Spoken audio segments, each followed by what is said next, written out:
其实说到004航母将会是核动力，这是很多军民都十分期待的事儿。但是就像前面所说，只要官方爸爸一天没公布，就一天都不能确定是不是核动力。毕竟003航母长河之争也算是前车之鉴。近日有消息人士表示，004航母是核动力似乎已经可以确定，并且还为长河之争再添新证据。而这个证据就要说到中船集团的上层领导到江南造船厂视察一事了。当时在视察时还发表了一段讲话，其中有几句话就十分令人异想天开。原话大致是这样的：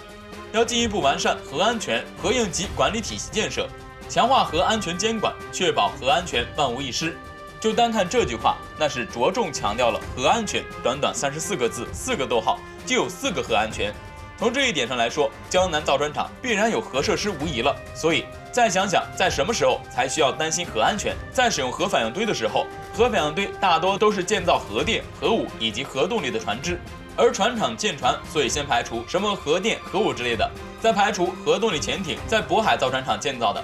而江南造船厂恰好就是建造航母的大船厂，有着十分丰富的建造航母经验，甚至目前003航母就是在江南造船厂建造的，并且004同样是在这家船厂开工的。就从这一点上说，004航母是核动力的可能性还是相当大的。当然，为什么不说003航母是核动力呢？主要还是源于目前003航母在很多专业人士眼中已经被打上了常规动力标志，特别是在003航母被透露的俯拍照片上，并没有在照片上找到核动力安装的痕迹后，003航母就被不少分析人士排除了核动力的可能。当然，话说回来，这则消息和去年的一则消息似乎有着异曲同工之妙，似乎都直接指向了004航母是核动力的可能性。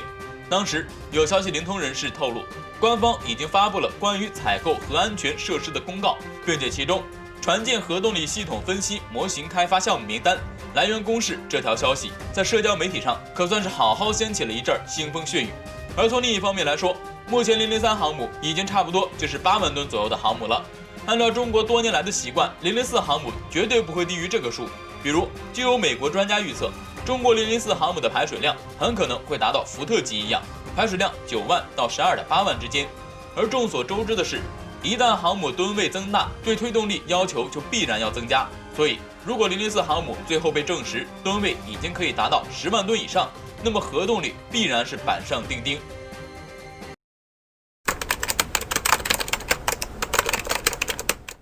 时至今日，中国海军已经拥有了2艘航空母舰。由于中国制造航空母舰的速度非常之快，因此中国航空母舰的建造进展备受外界关注。近日，中国海军的第3艘航空母舰再次出现了最新的进展。据媒体报道，根据流传在中国社交媒体的最新照片显示，江南造船厂的围栏已经无法阻挡住003型航空母舰庞大的身躯。照片显示，003型航空母舰正在搭建机护分段。据了解，由于003型航空母舰采用了总锻法进行制造，所以说它的建造速度将会比中国海军的山东舰的建造速度还要快。最为重要的是，机库分段搭建完成后，后续水线以上的部分的建造速度将会比现在还要快，并且也更加容易被观测到。由于003型航空母舰建造速度非常快，因此它的下水时间也成为了广大军迷以及各界媒体所关注的重点。有媒体称，中国海军的第3艘航空母舰003型应该可以在2021年下半年下水。下水过后，后期的西装、安装舰脑雷达、传感器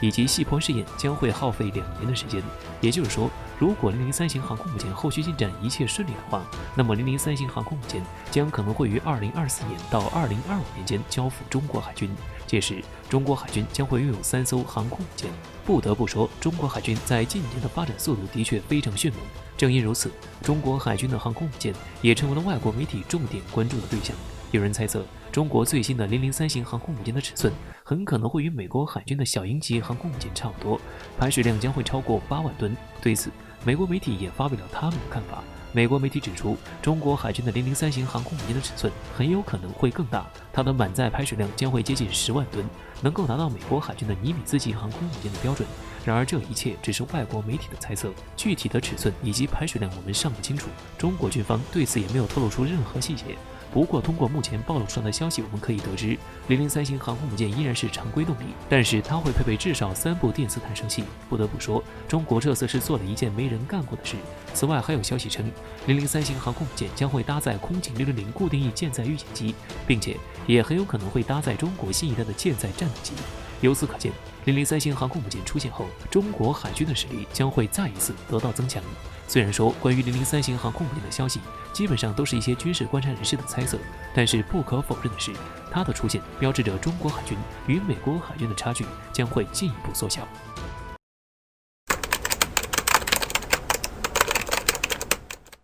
中俄两国在弹道导弹上的钻研可谓是相当深，可以说中俄如果并列第二，没人敢称第一。在很大程度上，中俄仅依靠弹道导弹的优势便可以威慑不少国家。即便是世界警察美国，在中俄弹道导弹面前，想要随意发动战争的不轨心思，也只能乖乖收起来。据美国《我们是全能者》报道，美媒再次提及中俄两国的弹道导弹威力，表示中俄都想推翻美国海军在世界的主导地位。比起海军军事力量，中俄两国的弹道导弹更让美国担忧，称中国拥有能帮助他们消灭一切的武器，因为有他们在，美国的超级航母或将是无人居住的场所。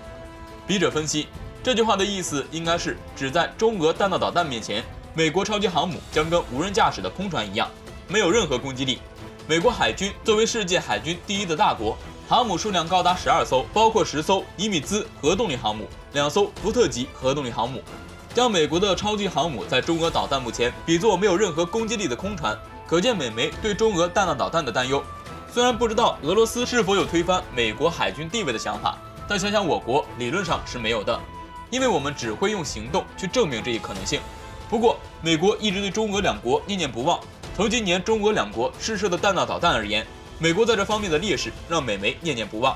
替美国海军担忧起来。据报道，美国果不其然提到了中国8月份试射的东风21和东风26，毕竟我国官方已经点名这2款导弹是警告美方。美媒表示，美国海军不知道如何对付中国的导弹，除了俄罗斯在2020年12月12号试射的新型超音速巡航导弹 3M22 锆10有能力拦下中国航母杀手。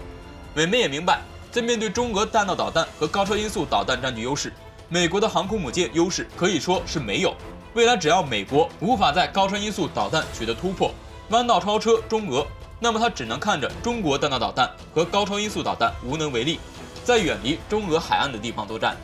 这也是曾经有学者表示，只要美国敢在第一岛链内同中国对抗，中国可以在沿海部署东风走廊，静待美国海军自投罗网。中国不需要担忧美国海军的突如其来的侵犯，或者将冲突升级的底气，因为中美海上战争东风快递使命必达，抱头逃窜的只会是美国海军。目前世界各国都深知高超音速武器的优势，并制定研发计划时，以美国的科研实力，一旦调动全国科研人才研发高超音速导弹，美国成功研发也只是早晚的事情。因此，中国不能放慢自己在高超音速武器的优势的同时，大力着手研发防范高超音速武器的武器，